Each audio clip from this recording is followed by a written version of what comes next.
اسی طرح جو ہے اب آئیے عشر ذوالحجہ کی طرف جاتے ہیں اور اپنی بات کے خاتمے کی طرف جا رہا ہوں کہ یہ تو پوری باتیں میں نے لے لی، اب وہ 10 دن کے بارے میں ہم بات کرتے ہیں۔ عشرہ ذوالحجہ جس کو کہتے ہیں، مطلب فرسٹ 10 days آف ذوالحجہ، حج کے مہینے کے پہلے 10 دن، ان ایام کی بڑی فضیلت ہے، یاد رکھیے۔ پہلے ذوالحجہ سے لے کر یوم النحر، مطلب 1 تاریخ سے لے کر 10، اور 10 کے دن ہم کیا مناتے ہیں؟ عید مناتے ہیں، یاد رکھیے، بقرعید جس کو کہتے ہیں عام زبان میں، ٹھیک ہے؟ تو یہ 10 دن کی فضیلت کیا ہے اس کی طرف ہم بڑھتے ہیں۔ تو ذوالحجہ کے پہلے 10 دن کی فضیلت کے تعلق سے نبی اکرم صلی اللہ علیہ وسلم فرماتے ہیں، صحیح بخاری کی روایت ہے، غور سے سنیے کتنی فضیلت ہے ان دنوں کی، جس کو ہم بہت ایزی، بہت آسان اور بہت معمولی سمجھتے ہیں۔ حدیث کے الفاظ ہے، ذوالحجہ کے ابتدائی 10 دنوں کے مقابلے میں دوسرے کوئی ایام ایسے نہیں جن میں نیک عمل اللہ کو ان دنوں سے زیادہ محبوب ہو۔ مطلب ذوالحجہ کی پہلی 10 تاریخ میں جو اعمال انسان کرتا ہے اللہ کو اتنے پسند ہے کہ اتنا پسند اللہ کو باقی دوسرے دنوں میں کیے گئے اعمال محبوب نہیں ہیں۔ صحابہ کرام نے عرض کیا، اللہ کے رسول صلی اللہ علیہ وسلم کیا جہاد بھی نہیں؟ تو فرمایا اللہ کی راہ میں جہاد بھی افضل نہیں ہے۔ مطلب اتنا افضل ہے اس مہینے میں اعمال کرنا کہ ایک آدمی عام دنوں میں اگر جہاد بھی کرے تو ان دنوں میں کیے گئے اعمال کی برابری نہیں کر سکتا۔ تو آپ نے ہاں جہاد بھی نہیں سوائے اس مجاہد کے جو اللہ کی راہ میں نکلے، جان بھی لے جائے، مال بھی لے جائے، جان بھی چلی جائے، مال بھی چلے جائے، وہ زیادہ افضل ہے، باقی کوئی عمل افضل نہیں ہے۔ مطلب ذوالحجہ کے پہلے 10 دن میں آپ جو عمل کریں گے وہ عمل جہاد سے بھی زیادہ افضل ہے۔ صرف اس مجاہد کے مقابلے میں ہمارا عمل کم ہوگا ان 10 دنوں کا جو مجاہد جان مال دونوں لے کے جائے اور کھپا دے، مطلب ختم ہو جائے، ورنہ باقی سارے اعمال ان دنوں میں افضل ہے۔ تو گویا پتہ چلا ان دنوں میں کیے گئے اعمال سب سے افضل ہے، یاد رکھیے سب سے افضل ہے۔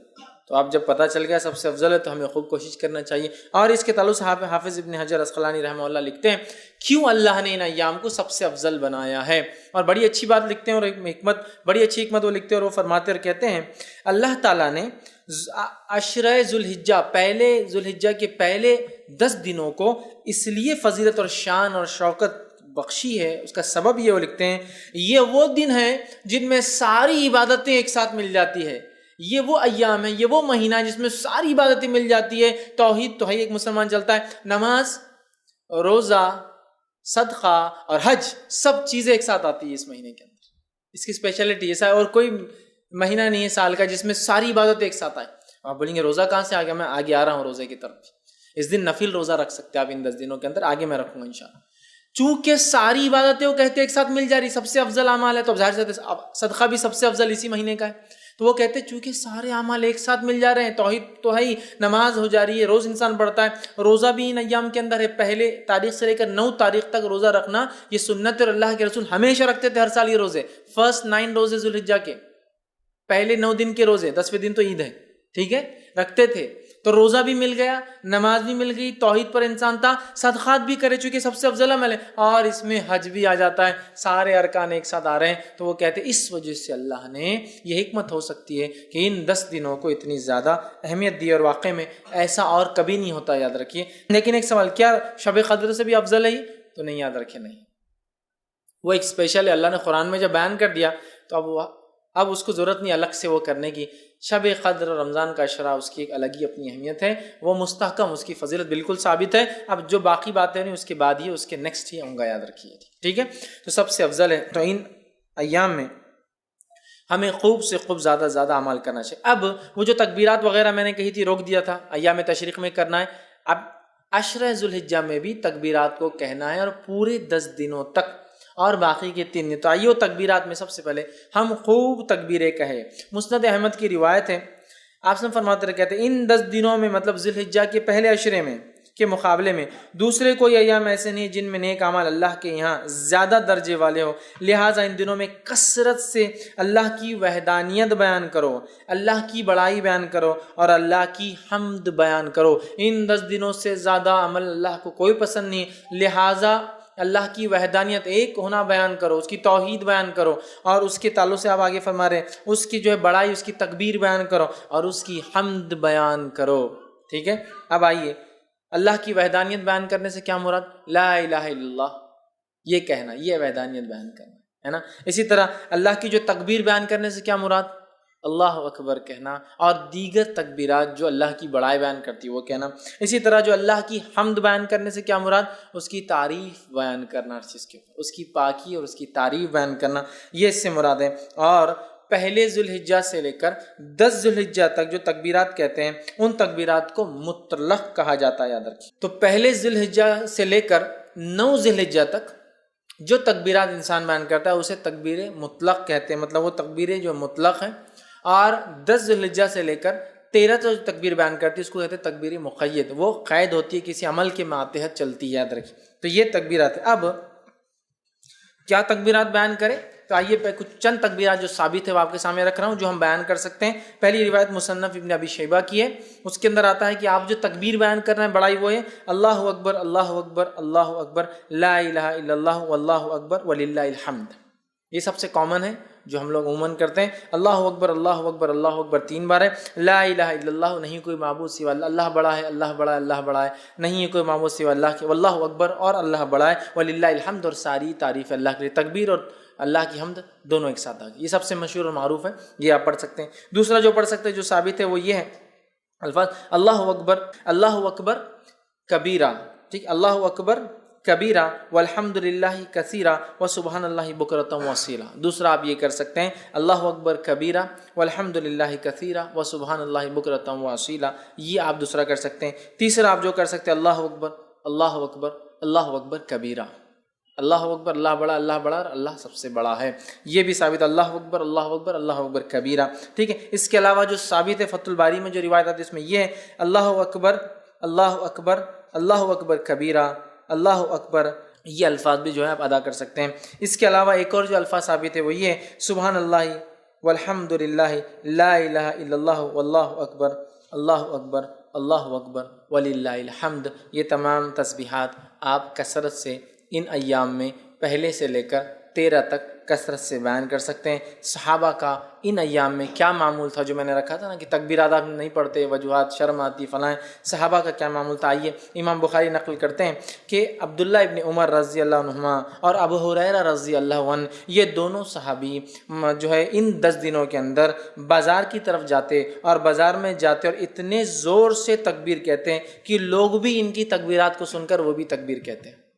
اب اگر ہمارے دور میں کوئی تکبیر بولتا گیا تو وہ ایک تو پاگل ڈکلیئر ہو جائیں گا، ایکسٹرا آرڈنری، حد سے زیادہ کہیں کو دکھاوا کر رہے بھیا تم، یہ کرنا والی چیز ہے۔ اگر یہ دکھاوا ہوتی تو صحابی کبھی نہیں کرتے تھے، یہ کرنے والے اعمال، تو یا تو وہ ہو جائیں گا یا تو پھر اللہ کا ولی ڈکلیئر ہو کے عام لوگوں سے بڑا ہو جائیں گا، اللہ کا ولی بھائی ہم نہیں کر سکتے، نیکسٹ آگے یہ ہو جائیں گا معاملہ۔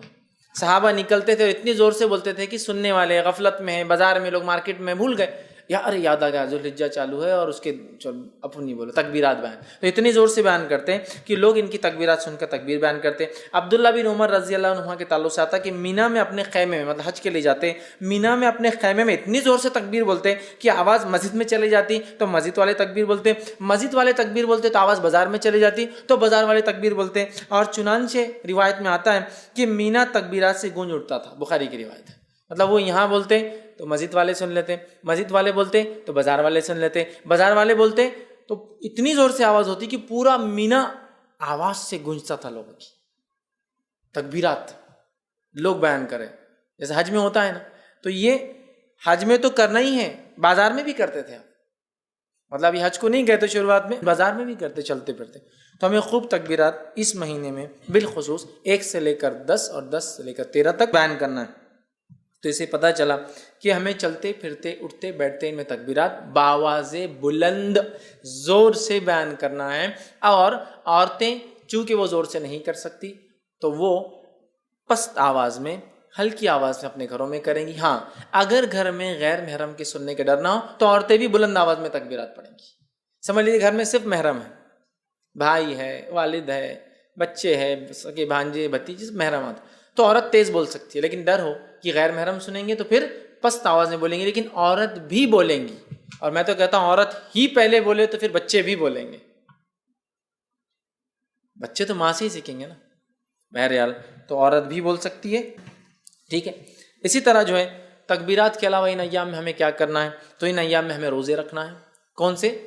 عشرہ ذوالحجہ، پہلے ذوالحجہ کے پہلے عشرے کی بات چل رہی ہے وہ ہماری، تو اس میں کیا کرنا ہے؟ تکبیرات کے علاوہ روزے رکھنا ہے۔ نبی اکرم صلی اللہ علیہ وسلم کے تعلق سے آتا ہے، صحیح مسلم کی روایت ہے، مجھے اللہ تعالیٰ سے امید ہے کہ اس دن کا روزہ 9 ذی الحجہ، ایک سال پچھلے اور ایک سال اگلے گناہ کا کفارہ بنے گا۔ تو 9 ذی الحجہ کو تو رکھنا ہے، یہ غیر حاجی کے لیے، حاجی نہیں رکھیں گا۔ اس کے علاوہ ان مہینے کے اندر جو روزے آپ رکھیں گے اس میں ایک روزہ جو مشہور اور معروف ہے وہ یہ ہے، جس کے تعلق سے روایت اس طرح سے آتی ہے، سنن ابو داؤد کی روایت ہے کہ آپ صلی اللہ علیہ وسلم کی زوجہ مبارک جو ایک زوجہ فرماتی اور کہتی ہے کہ نبی اکرم صلی اللہ علیہ وسلم جو ہے ذی الحجہ مطلب 9 ذی الحجہ کا روزہ، اس کے بعد جو ہے یوم عاشوراء کا روزہ، ہر ماہ کے 3 روزے، اور ایک روایت میں ذی الحجہ کے پہلے 9 روزے، 9 ذی الحجہ عرفے کا روزہ، اور جو ہے 10 محرم کا روزہ، اور ایام 20 مہینے کے 3 روزے کبھی نہیں چھوڑتے۔ اور ایک روایت میں الفاظ ہے آپ صلی اللہ علیہ وسلم پہلے 9 روزے ذی الحجہ کے پہلے مطلب پہلے عشرے کے پہلے 9 دن کے روزے، اور 10 محرم کا روزہ، اور اسی طرح ایام 20 مہینے کے 3 دن 13، 14 اور 15 یہ روزے کبھی نہیں چھوڑتے۔ تو اس روایت میں 9 روزے کے تذکرہ ہے، پہلے 9 روزے، تو پتہ چلا اس مہینے میں روزے بھی رکھنا چاہیے۔ مسند احمد کی روایت ہے، آپ نے فرمایا کہ تعلق سے آتا ہے، فرمایا آپ صلی اللہ علیہ وسلم کبھی 4 کام نہیں چھوڑتے، عاشورے کا روزہ، عشرہ ذی الحجہ کے 9 روزے مطلب پہلے عشرے کے 9 جو ہے دن کے جو ہے فاسٹنگ روزے، اور مہینے کے 3 روزے آپ صلی اللہ علیہ وسلم، اور فجر کی 2 سنتیں، 4 عمل کبھی نہیں چھوڑتے۔ اس میں بھی کیا آ گیا؟ 9 روزے آپ صلی اللہ علیہ وسلم کبھی نہیں چھوڑتے تھے۔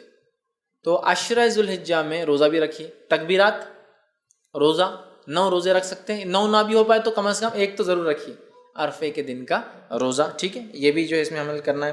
اس کے علاوہ چونکہ اس مہینے میں کیے گئے سارے اعمال افضل ہے، لہٰذا نفل نماز کا خوب اہتمام کرے۔ نفل نماز کے فائدے جو آتے ہیں صحیح مسلم کی روایت میں اس طرح سے آتے ہیں، اللہ تعالیٰ کے لیے اپنے سجدوں کو لازم کر لو، بے شک جب بندہ سجدہ کرتا ہے تو اللہ سبحانہ تعالیٰ کہ اللہ جو ہے سجدے کے ذریعے اپنی طرف تیرا ایک درجہ بلند کرتا ہے، اور اس سجدے کے ذریعے تیرا ایک گناہ مٹا دیتا ہے، اور یہ سال کے ہر وقت ہو سکتا ہے۔ تو لہٰذا یہ نفل نماز کے فضائل ہے، تو خوب ان مہینوں میں کیا کریں ہم؟ زیادہ سے زیادہ پہلے تو 9 روزے رکھنے کی کوشش کریں، کچھ نہ تو ایک نفل نمازوں میں اہتمام، فرض تو بہرحال کرنا ہی ہے، اس میں کوئی شک ہی نہیں ہے، نفل نمازوں کا کثرت سے اہتمام، اسی طرح تلاوت قرآن کا کثرت سے اہتمام، اس لیے کہ ہر حرف پہ 10 نے کیے، اور اس سے زیادہ کیا بہتر ہو سکتا ہے کہ ہم ذی الحجہ کے پہلے عشرے میں یہ عمل کریں جو سب سے زیادہ افضل عمل ہے، تو آپ وہ کیجیے۔ صدقہ دینا، اس لیے کہ صدقہ ایک بڑا افضل عمل ہے، صدقہ بھی دیجیے، اس لیے کہ اس 10 دن میں کیے گئے عمل سب سے افضل ہے، لہٰذا خوب جو ہے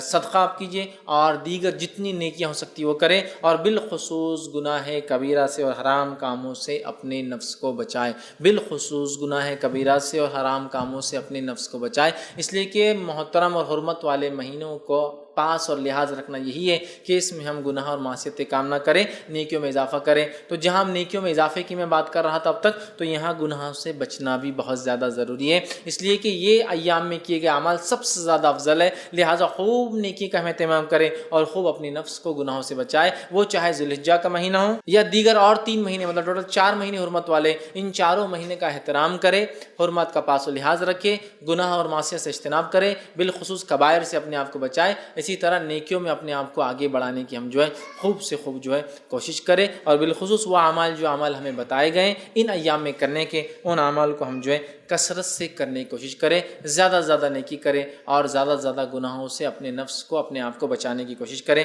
اب آئیے آخر بچ چند کلمات کہ ان ایام میں جو مخصوص دن ہیں ان کے کچھ نام آپ کے سامنے رکھ دیتا ہوں تاکہ بات سے واضح ہو جائے۔ جو ہے پہلے عشرے کو جو ذی الحجہ کا ہوتا ہے یا ذی الحجہ کا ہوتا ہے اسے کہتے ہیں عشرہ ذی الحجہ۔ تو عشرہ ذی الحجہ، عشرہ کا معنی 10 ہوتا ہے، تو عشرہ ذی الحجہ بولے تو بعد کے 10 دن یا آخر کے 10 دن نہیں یاد رکھیں، جب بھی روایت میں آئیں گا عشرہ ذی الحجہ تو معنی ہے پہلے 10 دن، فرسٹ 10 days، ٹھیک ہے۔ اس کے علاوہ دوسرا جو ہے یوم الضحیٰ، یہ جو ہے عید الاضحیٰ کے دن کو کہتے ہیں یوم الضحیٰ۔ اسی طرح جو ہے ایک اور دن ایام معلومات، جو ہم نے ابھی دیکھا قرآن کی آیت میں جو ہے، جو سورہ حج کی آیت میں 27 میں، وہ ہے 10، 11، 12 اور 13، یہ ایام معلومات ہیں، ان کو ایام معلومات بھی کہا جاتا ہے کہ ایام معلومات مطلب 10 ذی الحجہ، 11 ذی الحجہ، 12 اور 13 ذی الحجہ۔ اسی طرح ایام تشریق 11 ذوالحجہ، 12 ذوالحجہ اور 13 ذوالحجہ کو کہا جاتا ہے. اسی طرح یوم عرفہ 9 ذوالحجہ کو یوم عرفہ کہا جاتا ہے. اسی طرح یوم النہر 10 ذوالحجہ کو، عید کے دن. یوم النہر مطلب قربانی کا دن، خون بہانے کا دن. تو یوم النہر 10 ذوالحجہ کو کہا جاتا ہے، عید کے دن کو کہا جاتا ہے. اسی طرح جو ہے یوم الترویہ کہا جاتا ہے 8 ذوالحجہ کو، جب جو ہے حاجی جو ہے مینا میں جو قیام کرنے آتے ہیں. اور یہ بات جو ہے سنن ابو داؤد میں آتی ہے. تو اس کو یوم الترویہ کہتے ہیں جو 8 ذوالحجہ ہوتے ہیں. تو یہ چند نام ہیں. اسی طرح جو ہے لیلۃ الحسبہ کہتا ہے، ایام تشریق کے بعد جو ایک رات آتی 14 کی، اس کو لیلۃ الحسبہ کہتے ہیں. تو یہ چند نام تھے جو ان دن میں ایام تشریق، یوم النہر، عید الاضحیٰ اور اس طرح سے ہم لوگ سنتے ہیں عام طور سے. تو یہ وہ چند چیزیں تھیں جو میں نے بہتر سمجھی کہ آپ کے سامنے